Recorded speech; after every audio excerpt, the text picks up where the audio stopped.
mula po naman sa himpilan ng DWBS, ang Radyo Totoo, CMN, Legazpi City. CMN Live Nation. Susan Balane, magandang araw sa iyo. Magandang araw Ariel, magandang araw Pilipinas. Inumpisahan na ng iba-ibang ahensya ng gobyerno ang paghatid ng ayuda sa Rehiyon Bicol, lalo na sa lalawigan ng Masbate kung saan 2 beses na naglandfall ang bagyong Opo noong Biyernes. Kaugnay nito agad naman na nagapaabot ng malaking pasasalamat kay Presidente Ferdinand Marcos Jr. si Masbate Governor Richard Ko dahil sa agarang pagresponde sa kanilang mga kailangan. Sinabi ni Ko na ang kanilang lalawigan kailangan ng iba-ibang klase ng tulong kaugnay ng danyos na iniwan ng bagyong Opong sa mga buildings, komunikasyon, kuryente at kabuhayan.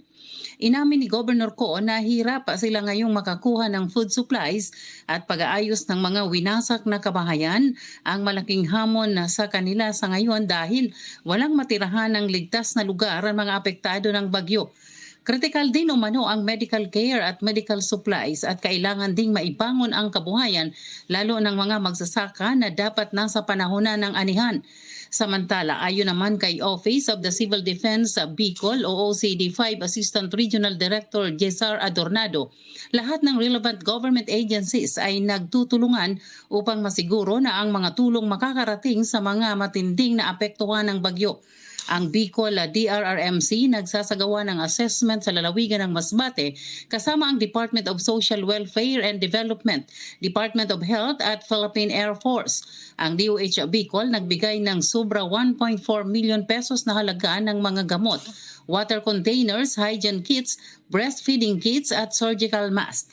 Ayon kay Dr. Rosa Maria Rempillo, Officer in Charge ng Regional Director ng DOH-5, ang nasabing mga medical assistance and support ang ipinaabot sa mga evacuees sa mga residente ng Masbate. Ang DSWD naman nagpadala na ng sobra 38 million pesos na relief aid sa mga pamilya at komunidad. Ayon kay DSWD Bicol Regional Director Norman Laurio, 5 trucks ng family food packs ang dumating sa Masbate para sa distribution at suporta sa iba-ibang local government agencies.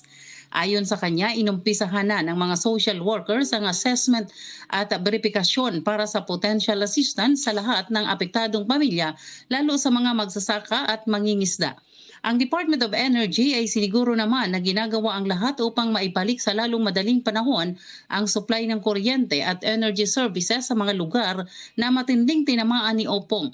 Tinatayang 1 buwan na bago maibalik ng tuluyan ang power supply. Ang mga lalawigan ng Camarines Sur, Sorsogon at Catanduanes nagpadala na ng tulong kasabay ang relief and recovery efforts. Ang City Government of Legazpi nangako naman ng 500,000 pesos na financial assistance sa Masbate City. Samantala, ang Diocese ng Legazpi, pinag-utos ni Bishop Joel Bailon sa lahat ng parokya na magsagawa ng special collection kahapon para sa tulong sa Diocese ng Masbate. May ilang simbahan kasi sa Masbate ang nakaranas din ng matinding damage sa bagyo. Ayon sa latest report, mula sa OCD, 9 ang casualty na naitala at 15 ang naiulat na nawawala. 117 kabahayan and partially damaged at 66 ang total damage. Nasa 26,433 pamilya o 98,907 na individual ang kasalukuyang naninirahan sa mga evacuation centers o sa kanilang kapamilya.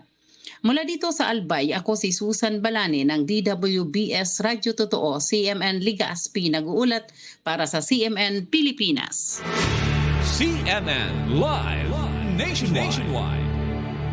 Maraming salamat, Susan Balane, live and direct mula po naman sa himpilan ng DWBS, Radyo Totoo, CMN, Legazpi City.